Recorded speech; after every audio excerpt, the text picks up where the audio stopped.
আলাইকুম। আপনারা যেটা দেখতে পাচ্ছেন এটা হচ্ছে আপনার নজিপুর, আমাদের নওগাঁ জেলা নজিপুরে ঠুকনিপাড়া টু রাঙামাটি একটা রোড। এই রোডের যে পরিস্থিতি মনে হচ্ছে। আসসালামু আলাইকুম বন্ধুগণ। এখন আমি আসছি নজিপুরে। নজিপুর থেকে এখন যাব আমরা রাঙ্গামাটি রোডে। তো সেক্ষেত্রে সর্বপ্রথম নজিপুর থেকে আমরা গাড়ি ছাড়লাম। তারপরে একটু পরে আমরা যাচ্ছি। তারপরে আমরা আসলাম নতুনহাটের কাছাকাছি। নতুনহাট থেকে আমরা যাব, আসলে যাওয়ার দরকার ছিল ঠুকনিপাড়ার উপর দিয়ে, কিন্তু বর্তমানে রাস্তার পরিস্থিতি খারাপের কারণে, মানে যে রাস্তাতে আমরা যাব আর দেখানোর উদ্দেশ্য যেটা আপনাদেরকে, সে রাস্তাতে আমরা যাওয়ার জন্য আসলে আমাদের দরকার ছিল ঠুকনিপাড়ার উপর দিয়ে যাওয়া, কিন্তু বর্তমানে আছে আমরা নতুনহাট। নতুনহাট থেকে আমরা রওনা দেব ঠুকনিপাড়া। তো সেক্ষেত্রে ঠুকনিপাড়া আসলাম আমরা। ঠুকনিপাড়া আসার পরে রাস্তার পরিস্থিতি এতটাই খারাপ যে মানুষজনের সঙ্গে কথা বললাম, তারা বলতেছে এই দিক দিয়ে যাওয়ার উপযোগী না, মানে পরিস্থিতি এতটাই ভয়াবহ। তো সেক্ষেত্রে আমাদেরকে অনেকেই বলল যে এখানে আপনারা যাইতে পারেন বিজিবি যে ক্যাম্প আছে আমাদের নজিপুরের ক্যাম্প, সেই ক্যাম্পের বাইপাস হয়ে যেতে হবে। সেই জন্য আমরা রওনা দিলাম বিডিআর ক্যাম্পের দিকে। তো আমাদের গাড়ি যাচ্ছে, যাওয়ার পরে আমরা তো এখন বর্তমানে বিডিআর ক্যাম্পের কাছাকাছি। তারপর যেহেতু আসছি আমি, একটু বিডিআর ক্যাম্পটা বাইরে থেকে আপনাদের দেখানোর চেষ্টা করি।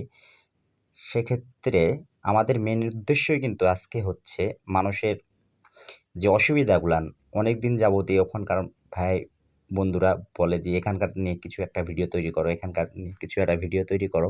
সেই উদ্দেশ্যেই বের হইছি স্বাধীন ভাই আর আমি। স্বাধীন ভাই যদিও বা আমার ১ বছরের বড়, মানে পড়ালেখা, শিক্ষা দীক্ষা এবং বয়সের সীমাতেও ১ বছরের বড়। তো আমরা চলে আসছি বিডিআর ক্যাম্প। বিডিআর ক্যাম্প থেকে বামে যে বাইপাস রাস্তা আছে, সেই রাস্তা দিয়ে এখন আমরা যাওয়া শুরু করলাম। তারপর গ্রাম পাইলাম, গ্রামের মধ্য দিয়ে যাচ্ছি। পথ পথ যাচ্ছি আর যাচ্ছি। মেঠো পথ ধরে সামনে আগাচ্ছি। কারণ যেহেতু সামনে রাস্তার পরিস্থিতি খারাপ, এইজন্য মানুষ মেইন রোড থেকে বাইপাস মারে। আর আমাদেরকে বাইপাসে যাওয়ার জন্য মেইন রোড ধরতে হচ্ছে। মানে রাস্তার পরিস্থিতি তাহলে কতটা ভয়াবহ। আসলে আপনাদের সরাসরি না দেখালে আপনারা বুঝতে পারবেন না রাস্তার পরিস্থিতিটা কতটা ভয়াবহ। আর এই দিক দিয়ে মানুষের যাতায়াত খুবই অসুবিধা। আর এইদিকে সরু রাস্তা, এইজন্য আরও বেশি সমস্যা। মানুষজন যে সমস্যার মুখে আছে বলা মুশকিল। যদিও বা আজকে বৃষ্টি হয় নাই, তারপরেও অনেকটা রাস্তা ভালো আছে। কিন্তু বৃষ্টি হলে তো আরও যাওয়ার উপযোগী হয় না। বাইপাস থেকে আমরা এখন সরাসরি উঠলাম ঠুকনিপাড়া টু রাঙ্গামাটি রোড। তো এই রাঙ্গামাটি টু ঠুকনিপাড়া রোডে যে রাস্তাটা আপনার প্রথম থেকে দেখতে পারতেছেন, ভাঙা, আঁকা-বাঁকা এবং কি বালুয়ে বালুময়। মানে আমাদের গাড়িও পর্যন্ত স্লিপ করছে। ২ থেকে ৩ বার আমাদের গাড়ি স্লিপ করছে। আমরা দেখানোর যে উদ্দেশ্যে আসছি, সেক্ষেত্রেও এখন দেখা যাচ্ছে যে আমরাই বিপদে আছি। আর এত পরিমাণে ধুলাবালি যে মুখ চোখে যদি কোনো ব্যক্তি সানগ্লাস অথবা গ্লাস ছাড়া যদি আর মাস্ক ছাড়া চলাচল করে দীর্ঘদিন, তাহলে এমনিতেই তাদের শ্বাসকষ্ট অথবা হাঁপানি, অ্যাজমা এ ধরনের কিছু হয়ে যাবে। কারণ এখানকার মেন সমস্যাই হচ্ছে ডাম্বেল এবং ১০ চাকার গাড়ি এবং রাস্তা ভাঙা এবং ওভারলোড নেওয়ার কারণে বিশেষ করে রাস্তা নষ্ট হওয়ার মেন কারণ। আসলে অনেক জায়গায় সড়ক ও জনপথে লেখা থাকে ওভারলোড নেব না, রাস্তার ক্ষতি করব না। তো এখানে সরাসরি প্রমাণ যে আসলে গাড়ি যেগুলান ওভারলোড নেয়, এই কারণেই বিশেষ করে এই রাস্তাটা নষ্ট হইছে। তো সেক্ষেত্রে আপনাদের সরাসরি আমি দেখানোর চেষ্টা করব। কিন্তু আপনারা রাস্তা ইতিমধ্যেই দেখছেন। দেখার পরে তো আপনি দেখতেছেন অনেক মানুষ রাস্তাঘাট পারাপার হচ্ছে। খুবই আস্তে গাড়ি চালানো বিশেষ প্রবলেম এটা হচ্ছে আপনার পাশেই, আপনারা যদি একটু লক্ষ্য করেন আপনাদেরকে এখান থেকেই দেখানো যাবে। এই যে পাশে হচ্ছে নদী, তো এখানে বালির কিছু পয়েন্ট আছে আপনার, এই যে সামনে পয়েন্ট আবার পিছনে পয়েন্ট। তো এগুলা হচ্ছে যে যে ডাম্বেলগুলো আসে, এরা আসলে এতখানি লোড নেওয়ার কোনো মানেই নাই। অথচ এরা মানে রাস্তা হচ্ছে যে পরিস্থিতি, মানুষজন আমরা যাচ্ছি, আরও হয়তো অসহায় মানুষ আসবে, একটা রুগী অ্যাক্সিডেন্ট করলে সেও যাবে, মানুষ মারা গেলে সেও যাবে। আসলে রাস্তা তো সবার জন্যই, শুধু বালির জন্য এই রাস্তা করা হয়নি, রাস্তা করা হয়েছে এই অঞ্চলের মানুষের জন্য।